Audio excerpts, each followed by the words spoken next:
எடுத்திருக்கேன். இதில் வந்து கொஞ்சமாக வந்து கம்ஃபோர்ட் வந்து நம்ம கட் பண்ணி சேர்த்துக்கலாம். அதாவது நம்ம வாசனைக்கெல்லாம் யூஸ் பண்ணுவோம் இல்லையா, அதுதான். ஸோ நான் இங்கே சாஃப்ட் டச் சேர்த்துருக்கேன். நீங்கள் எதாக இருந்தாலும் சேர்த்துக்கோங்க. இப்போ இது சேர்த்ததுக்கப்புறம் இது கூடயே வந்து பார்த்திங்கன்னா நம்ம தேங்காய் எண்ணெய் வந்து கொஞ்சமாக வந்து சேர்த்துக்கணும்.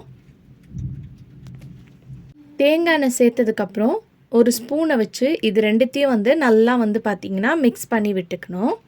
இது எதுக்குன்னு பார்த்தீங்கன்னா, ஒரு மேஜிக் மாதிரி நம்ம வீட்டில் இருக்கக்கூடிய வேலையை வந்து பார்த்திங்கன்னா ஈஸியாக முடிஞ்சிடும். ஒரு க்ளீனிங் பர்பஸ்க்கு தான் நம்ம இதை யூஸ் பண்ண போகிறோம். இதை வந்து நீங்கள் நிறைய விஷயத்துக்கு யூஸ் பண்ணிக்கலாம். இப்போ இன்றைக்கி வீடியோவில் நான் இதை எதுக்கு யூஸ் பண்ண போகிறோன்னு பார்த்தீங்கன்னா, நம்ம வீட்டில் வுட்டில் இருக்கக்கூடிய நிறைய ஃபர்னிச்சர் இருக்கும். கதவுலேருந்து, ஸ்டூல்லேருந்து, ட்ரெஸ்ஸிங் டேபிள்லேருந்து, கபோர்ட்லேருந்து அதெல்லாம் துடைக்கிறதுக்கு நீங்கள் இந்த மேஜிக் சொல்யூஷனை யூஸ் பண்ணிக்கலாம்.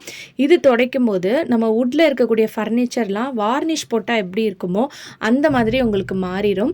உங்களுக்கு அழுக்கும் வந்து பார்த்திங்கன்னா ஈஸியாக நீங்கள் துடைச்சி எடுத்துடலாம். அது மட்டும் இல்லாமல் நல்லா உங்களுக்கு ஷைனிங்காக பளபளன்னு மாறிடும். உங்களுக்கு பார்க்கும்போதே வந்து பார்த்திங்கன்னா நல்ல டிஃப்ரென்ஸ் தெரியும். ஒரு சைடு வந்து நான் துடைச்சதுக்கும் துடைக்காத சைடும் வந்து பாருங்கள்.